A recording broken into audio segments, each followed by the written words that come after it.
5000 carnavaleux dansaient sur les chansons des corsaires et des proutes. Plus de 200 bénévoles s'activaient depuis le matin même pour organiser le concert. Écoute ton cœur, c'est 165 bénévoles, le reste étant partagé sur les 4 autres associations qui sont les corsaires dunkerquois, les petits baigneurs, les joyeux berguenards et aussi des DO. Donc on les a recrutés, c'est parce qu'on a une liste de gens qui sont au niveau des coups de ton cœur qui veulent toujours venir nous aider, donc que ce soit sur un bal, sur un concert, et ça représente une liste de 250 bénévoles pour Écoute ton cœur.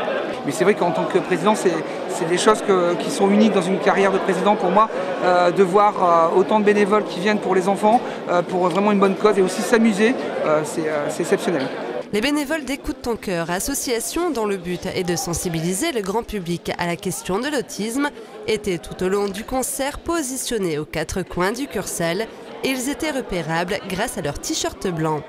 La première rencontre avec l'association se faisait dès l'entrée, avec le contrôle des billets et la vente de badges au nom d'Écoute ton cœur.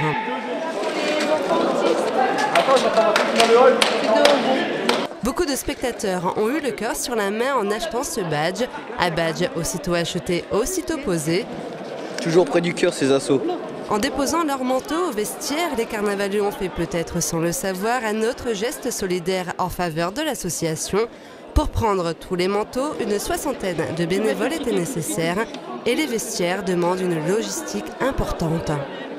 Ce qu'on voit, c'est des gens qui arrivent pour pouvoir récupérer, déposer des manteaux et récupérer les manteaux. Mais bon, derrière, il y a toute une numérotation à poser au préalable au sol. On a 2800 cintres qui sont prêts. Donc on fait un ratio de 50%, c'est-à-dire on a 5700 places vendues. On se dit, bon, les 2800 personnes vont déposer leur manteau. Donc voilà, c'est tout un calcul. Ensuite, diffuser le flux, c'est-à-dire sur la longueur du comptoir, il faut éviter qu'on ait un attroupement juste sur le début. Donc là, on a provoqué un trou sur le milieu pour pouvoir essayer de diffuser les gens, leur faire un saut et qu'ils aillent travailler sur le fond. Donc pour pouvoir essayer d'avoir un flux calme et éviter d'avoir un gros rush.